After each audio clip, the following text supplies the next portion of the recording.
Bonjour à toutes, bonjour à tous. C'est avec un grand plaisir que je vous retrouve pour un nouveau numéro d'Accès Direct, votre rendez-vous quotidien de l'actu en Savoie-Mont-Blanc, en direct sur toutes les plateformes et ce grâce à nos réseaux sociaux.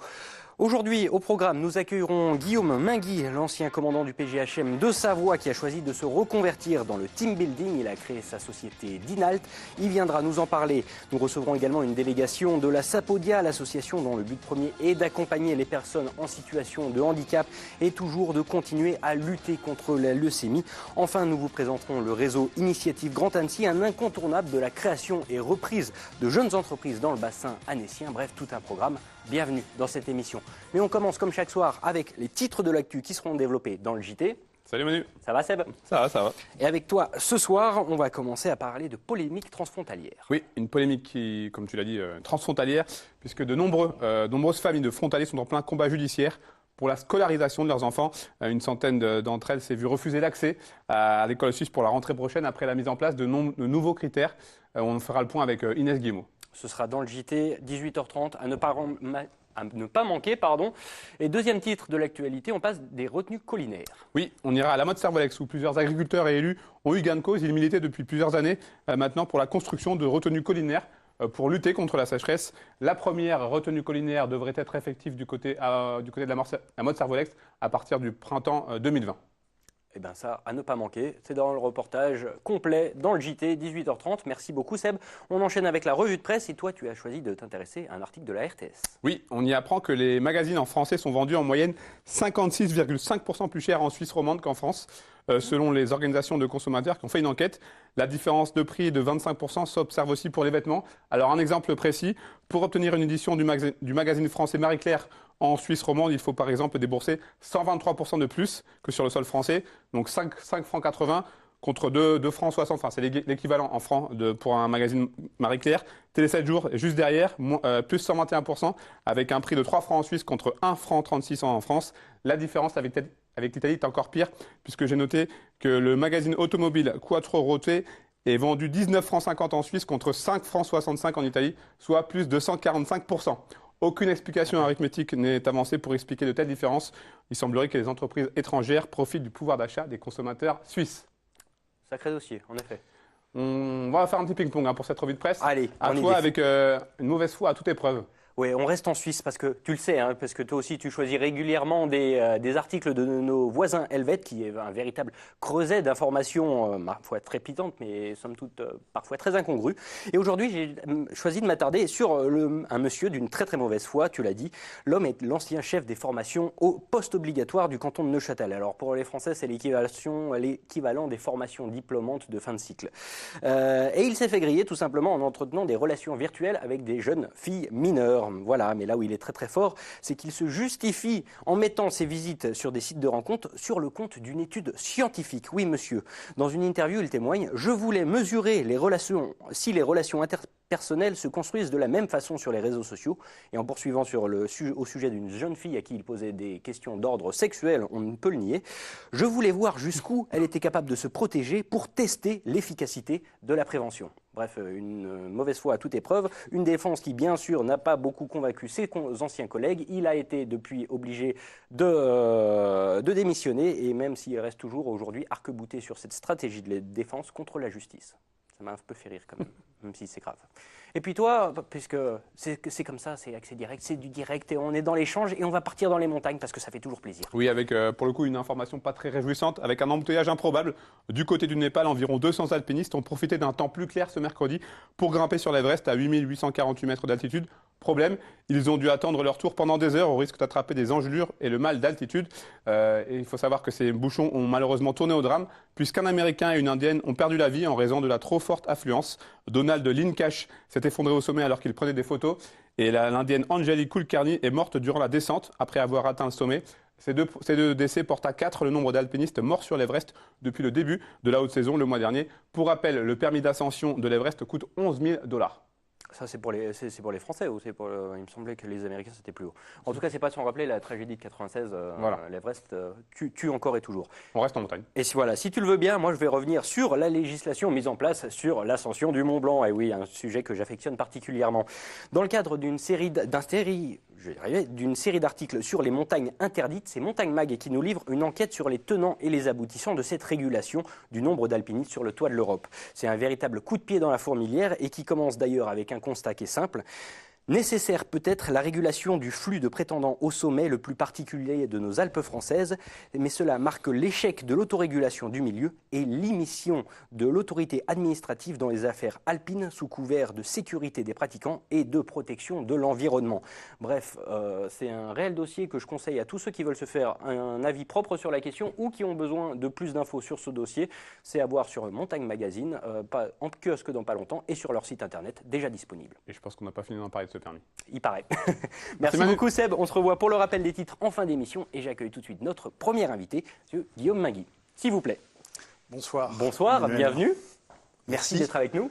Je vous en prie. Alors, vous êtes le créateur de la société Dinalt, une société qui fait majoritairement du team building, mais qui a une offre très très large. Mais si vous voulez bien, pour évoquer un peu votre société, j'aimerais revenir sur votre parcours qui est assez atypique, puisque vous avez été le commandant du peloton de gendarmerie de haute montagne de Savoie entre 2012 et 2016. Et c'est fort de cette expertise en montagne et en tant que meneur d'hommes que vous avez finalement potassé votre projet Dinalt. Et comment c'est venu cette idée finalement de passer un peu du coq à l'âne concrètement? Un peu du coq à l'âne.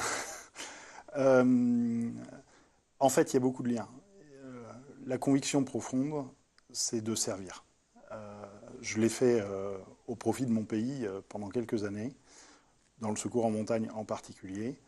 L'enjeu, là, c'est de servir l'autre, la personne. Et le constat est simple. Il y a quand même pas mal de souffrances dans le monde de l'entreprise. Il y a des belles choses, il y a tout à mettre en mouvement.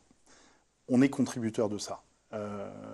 Et dans ce qu'on fait, à travers ce qu'on fait, c'est la perspective pour tout un chacun de dépasser les contingences des individus pour se tourner vers un enjeu qui est celui du collectif et de son rayonnement.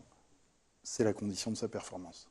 C'est vrai que quand vous dites comme ça, il y a beaucoup de liens avec l'esprit de cordée, c'est très très symbolique tout ça sur la haute montagne.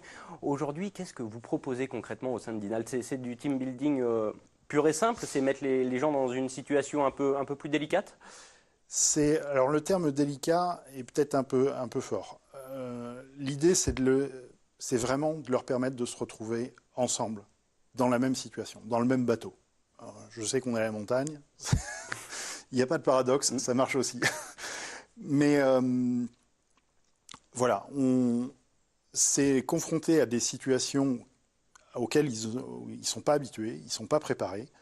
On va pouvoir aller lire les enjeux. Finalement, comment on se comporte les uns avec les autres, de quoi on s'empare, quelles sont nos responsabilités individuelles et collectives, comment je me mets dans cette dynamique de fonctionnement. Tout à chacun, on est en droit de se poser ces questions et c'est de mettre ça sur la table, de le faire entre soi, pour le coup, en petit comité et d'avancer vers l'autre, d'avancer vers la révélation un peu de soi-même aussi. Le dépassement de soi n'est pas un thème annexe ou contingent de fait. Et c'est toute cette énergie qui est focalisée sur finalement une question. Est-ce qu'on accepte d'aller sauver ensemble une vie? C'est une très très belle question. Et justement, donc c'est un peu des ateliers de sauvetage de victimes factices ou comment ça se passe? On scénarise. L'idée n'est pas de former au secours en montagne. L'idée, c'est d'emmener les gens simplement dedans, de vivre cette aventure.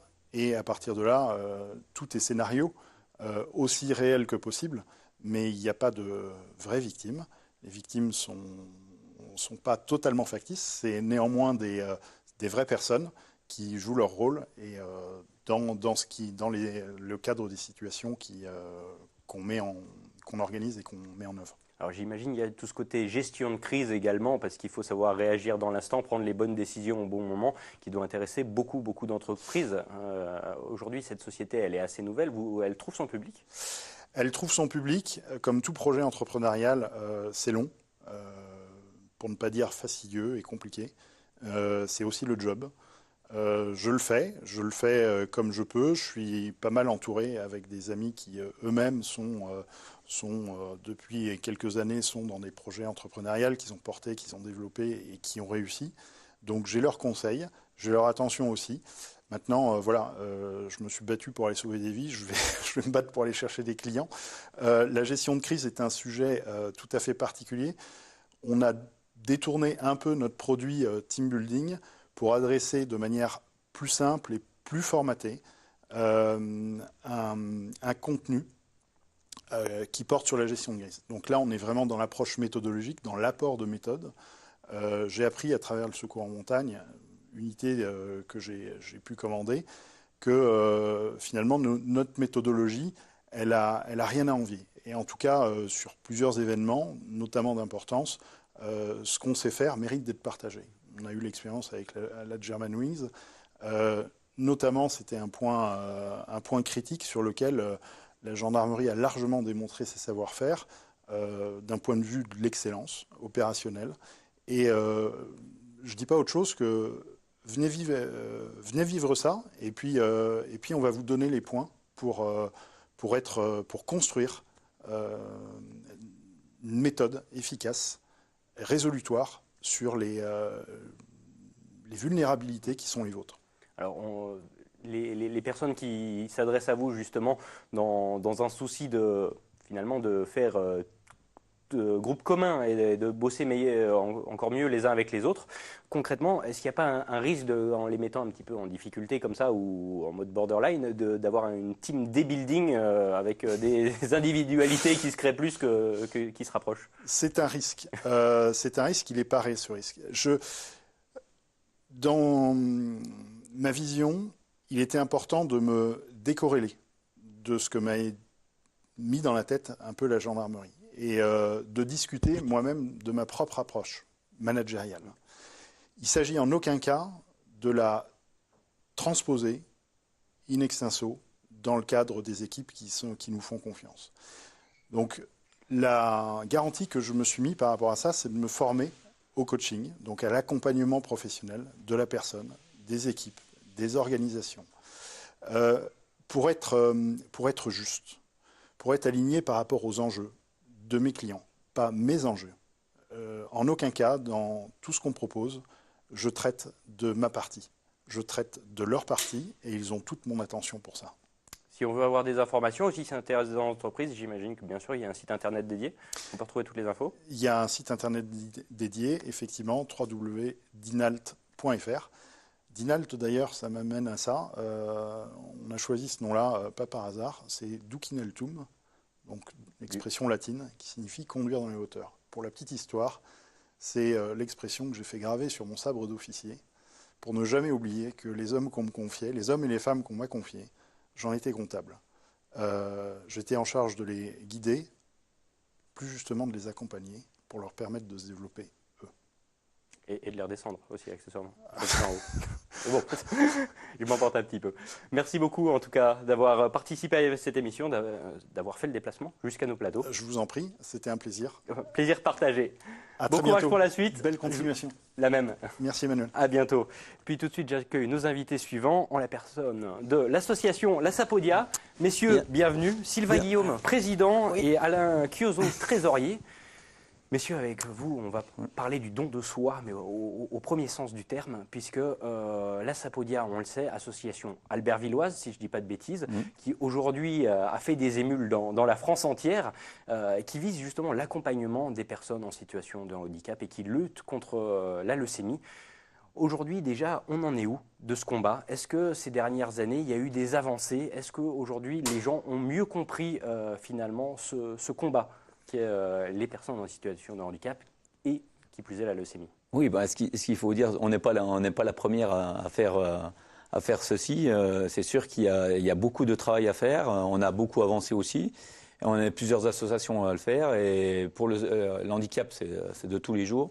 Et pour le don de moelle osseuse, la sensibilisation sur le don de moelle osseuse, effectivement, c'est quelque chose qui nous tient vraiment à cœur. Parce qu'on s'aperçoit que beaucoup de gens ne connaissent pas le don de moelle osseuse et confondent beaucoup avec la moelle épinière. Donc on a beaucoup de travail à faire et ça avance quand même gentiment, mais ça avance un petit peu, quoi. Aujourd'hui, votre gros travail, c'est de la communication majoritairement, c'est d'essayer de rassembler les foules ou d'essayer de faire bouger les choses par vous-même? Comment ça se passe? Je pense que oui, la communication est très importante, hein. C'est de faire comprendre ce que c'est le don de moelle osseuse, hein. Même dans nos actions auprès des amicales du don du sang, des personnes confondent encore ce que c'est la moelle osseuse et la moelle épinière. Donc on est quand même dans un milieu, dans le don du sang, où a priori les gens sont au courant. Donc l'information, on voit qu'elle n'est pas complète. Hein, donc c'est un travail qui est récurrent. On a une commission qui s'en occupe, qui travaille beaucoup hebdomadairement à travers les amicales d'Albertville et de tous les environs, hein, pour faire connaître le don de moelle osseuse. Donc ça progresse, hein, depuis 10 ans, ça progresse énormément. Nous avons été reconnus par la biomédecine à Paris, hein, du fait du pourcentage extrêmement important d'augmentation de veilleurs de vie, parce que c'est comme ça qu'on appelle les gens qui sont sur ce fichier de don de moelle osseuse. Donc ce sont des veilleurs de vie. Et en tout cas, pour ce qui est de la région savoyarde, enfin on dépend de l'ESF de Grenoble, nous avons les plus gros pourcentages d'augmentation de veilleurs de vie en France. Alors pour casser un petit peu les clichés et remettre dans le contexte, comment ça se passe un don de moelle osseuse? Est-ce que tout le monde peut y aller? Il y a des prérequis? Est-ce que c'est comme un don de sang? On peut y aller un peu n'importe quand? Alors, donc c'est extrêmement simple. Il faut avoir déjà 18 ans, entre 18 et 50 ans, pour pouvoir s'inscrire sur un fichier de donneur de moelle osseuse. Vous allez soit dans l'ISEFS, soit sur une action de la Sapodia. Vous dites, j'aimerais être veilleur de vie, comment je dois faire? Donc on vous explique ce que c'est. On vous explique qu'il ne faut pas confondre avec la moelle épinière. La moelle épinière, le système nerveux, la moelle osseuse, le système sanguin. Et donc on vous explique que vous avez une chance sur 1 million d'être compatible avec quelqu'un qui est malade. Vous avez une chance sur 4 entre votre frère et votre sœur, pour que vous puissiez donner votre moelle osseuse. Alors ce qui se passe, c'est vous allez remplir un petit questionnaire avec un médecin, qui va vous poser quelques questions, et à l'issue de ça, il va vous prendre un tout petit peu de sang, qui va faire votre carte HLA, c'est humaine leucocyte antigène, et à partir de là, vous êtes sur un fichier national et mondial, et là, vous êtes en attente pour pouvoir peut-être sauver une vie un jour, quoi. C'est qu'on attend, c'est qu'il faut que le malade soit compatible avec vous. Donc là, vous êtes en attente, c'est ce qu'on appelle veilleur de vie. Et à partir de là, on vous appelle, et c'est pas immédiat, hein, c'est pas comme un don d'organes ou qui doit être fait rapidement. C'est un don on va vous préparer. On va préparer aussi la personne qui est malade, et ensuite on va pouvoir faire ce don-là. Et c'est le seul don qu'on fait de son vivant. C'est-à-dire qu'il faut être en bonne santé, surtout être en bonne santé. Et puis ce don, il se passe très simplement, c'est soit en aphérèse, c'est donc on vous prend le sang dans un bras, on passe dans une machine, ça sélectionne les cellules souches et ça repart dans l'autre bras. Et la petite pochette qu'on garde, on va la donner à la personne qui est malade. Et puis sinon, c'est soit une anesthésie générale avec une ponction au niveau de l'arrêt iliaque, ici, mais c'est qu'à peu près 20% des cas où on ponctionne comme ça au niveau de l'arrêt iliaque. Il n'y a pas de douleur. La douleur, elle est vraiment infime. Voilà, vous prenez des médicaments contre la douleur pour certaines personnes, et ça se passe très bien. Et il y a des personnes qui ont eu par l'arrêt iliaque et qui sont sorties pratiquement 24 heures après et qui n'ont pas eu mal du tout, quoi. Alors aujourd'hui, votre gros travail, on le disait, il est vraiment sur la communication. C'est pour ça que vous avez énormément d'actions, quasiment toutes les semaines, presque. Alors, en premier lieu, auprès du jeune public, auprès des jeunes dans les établissements scolaires. Tout à fait. Alors donc il y avait le don du sang, je vous parlais tout à l'heure, où effectivement on communique là-dessus. Mais de plus en plus, notre commission va dans les collèges, les lycées, hein, pour communiquer sur le don de moelle osseuse. Hein, parce qu'on a besoin de jeunes. Et puis surtout des jeunes en bonne santé. C'est pour ça que nos véhicules de communication, c'est beaucoup le sport. Hein, c'est essentiellement le sport, parce qu'effectivement, c'est les jeunes et en principe en bonne santé. Alors, j'allais y venir justement. C'est vrai que le côté sportif tient quand même un rôle vraiment prépondérant au sein de cette association. Sylvain Guillaume, vous-même, médaillé olympique à 2 reprises, si je ne dis pas de bêtises, à Albertville et Nagano. Aujourd'hui, il y a beaucoup d'événements sportifs qui sont faits avec des parrains vraiment prestigieux. C'est vraiment important pour vous. Oui, en fait, on se sert des parrains prestigieux, c'est surtout pour la communication. C'est vrai que, voilà. Puis ils sont touchés aussi. C'est des personnes qui sont en bonne santé. C'est des personnes qui sont aussi dans notre lignée de ce qu'on veut. C'est des gens qui sont hyper accessibles et qui vont donner un petit peu de bonheur et puis un petit peu de courage à certains avec le handicap. Où on fait des actions aussi bien à vélo, où on descend souvent à Albéric-Monaco, 470 km, où là, dans pas longtemps, on a les Pyrénées, Argelès-Cazos, Argelès, en passant par Bayonne, sacré défi. 470 km.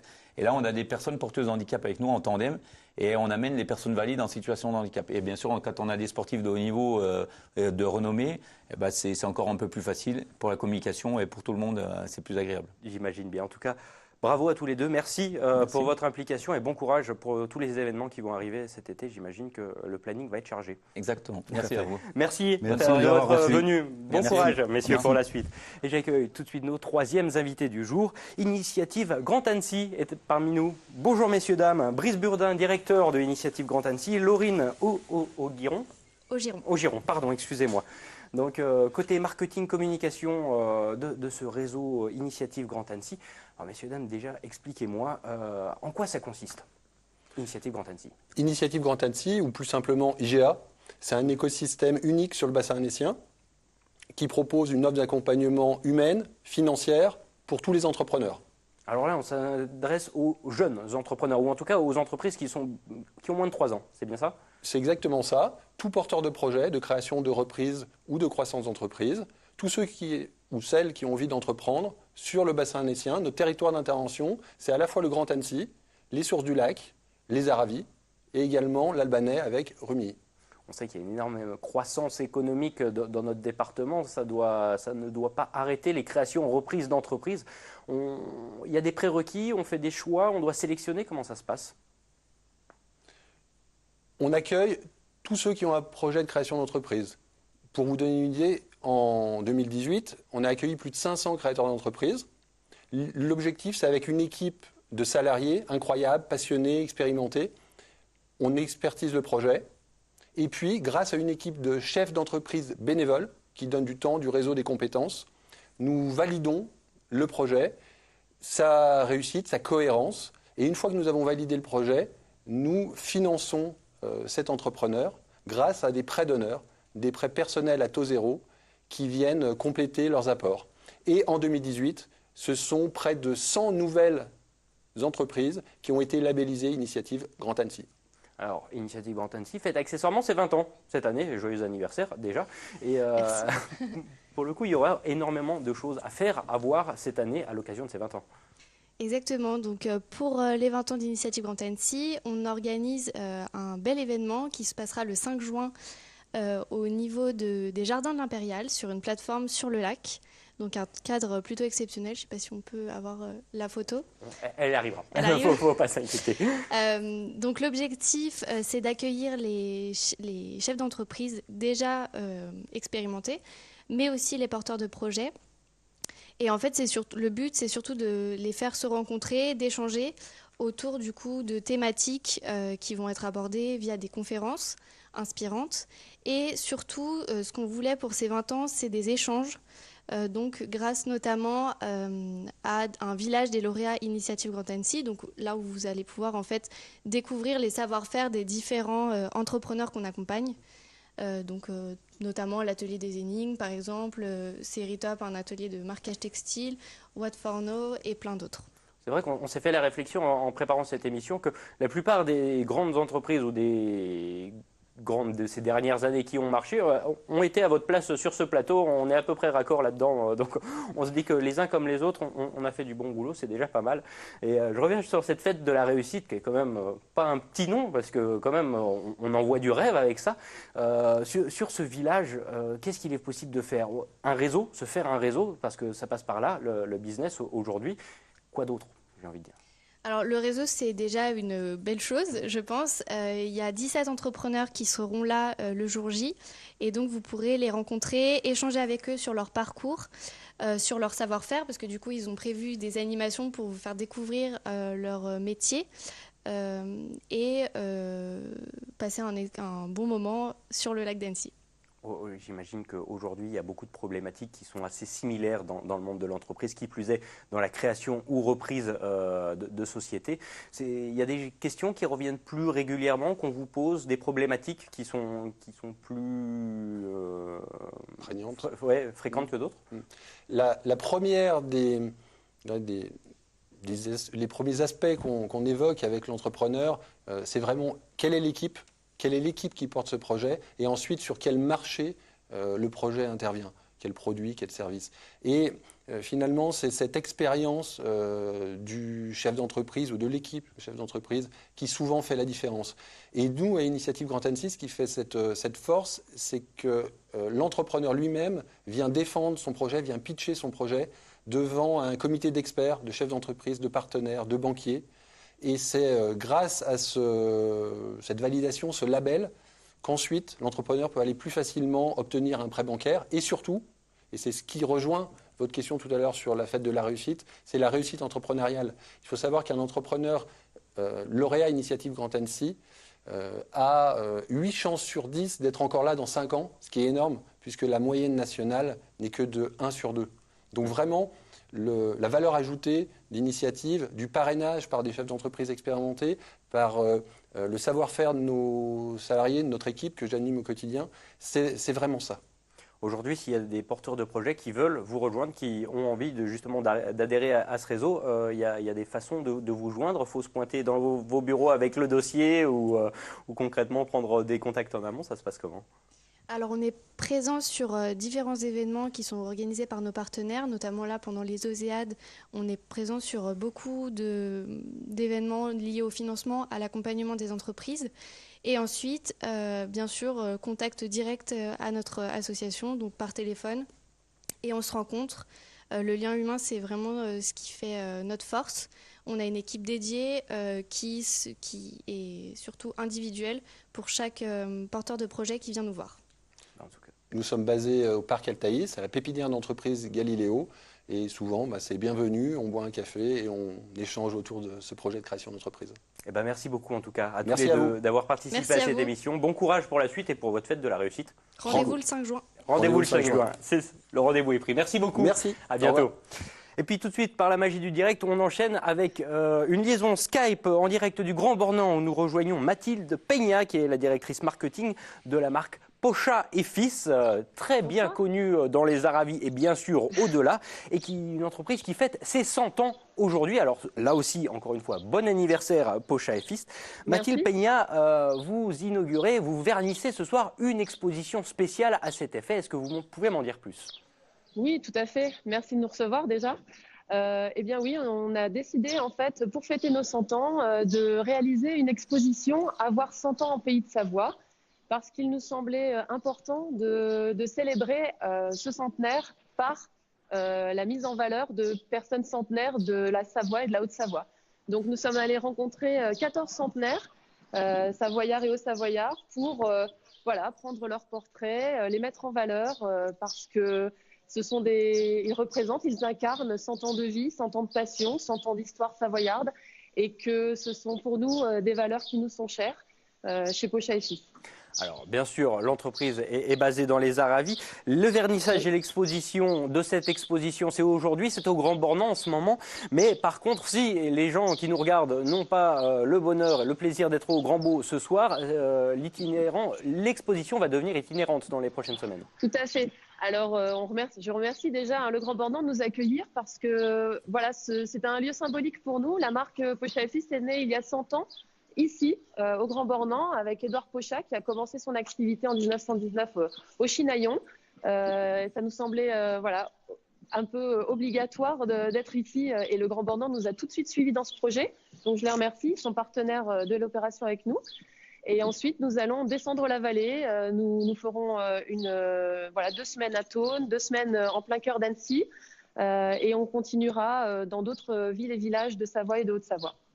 Il y a vraiment un ancrage local, bien sûr terroir, bien sûr reblochon et tomes de montagne qui sont les maîtres mots de ces valeurs. Mais Oui. pour autant, il faut savoir trouver un petit peu des nouveautés, savoir vivre avec son temps. Est-ce qu'aujourd'hui, sur la stratégie de la marque, on se repose juste uniquement sur le traditionnel, le local et le savoir-faire ? Alors, on est très attachés. Notre mission première, c'est vraiment la préservation et la promotion de nos fromages de Savoie AOP IGP. Chez Pochat et Fils, nous fabriquons et commercialisons 5 AOP et 3 IGP. Donc, c'est vraiment notre mission première. Pour autant, c'est vrai que nous souhaitons aussi faire découvrir de nouvelles saveurs, de nouvelles options aux consommateurs. Et nous avons lancé l'année dernière la tome à l'ail des ours. Et nous lançons cette année une tome fondante aux chèvres pour varier un peu les plaisirs. D'ailleurs, des produits, si je ne m'abuse, qui ont été récompensés au concours général agricole de Paris récemment. Oui, la tome à l'ail des ours notamment a eu la médaille d'argent cette année au concours général agricole, oui, tout à fait. Eh ben, merci beaucoup en tout cas d'avoir répondu à ces quelques questions. Bon anniversaire encore une Merci fois à beaucoup. Pochat et Fils. Et Merci puis à vous. bonne exposition. On se revoit très bientôt. Merci, au revoir. À bientôt. Et puis juste le temps pour moi de rappeler, Seb, pour le rappel des titres qui seront développés d'ici quelques minutes. Et avec toi, on va parler d'un problème transfrontalier. Une polémique qui est du côté de la frontière avec plusieurs familles de transfrontaliers qui voient leurs enfants refuser l'inscription à l'école qui sera refusée pour l'année prochaine. En cause, plusieurs nouveaux critères assez restrictifs. On fera le point avec Inès Guillaume. Deuxième titre de l'actu ce soir, des retenues collinaires. Oui, quand on parle de retenue collinaire, on pense au sport Très d'hiver. sûr de ski. Mais il en existe aussi en milieu agricole. En tout cas, il va en exister du côté de la Motte Servolex, tout autour de la chaîne de l'Épine. Ça va pouvoir permettre aux agriculteurs de lutter contre la sécheresse. Reportage complet dans le journal. Restez fidèles à l'info sur 8 Mont Blanc. C'est dans quelques minutes le JT, juste après la pub. A tout de suite.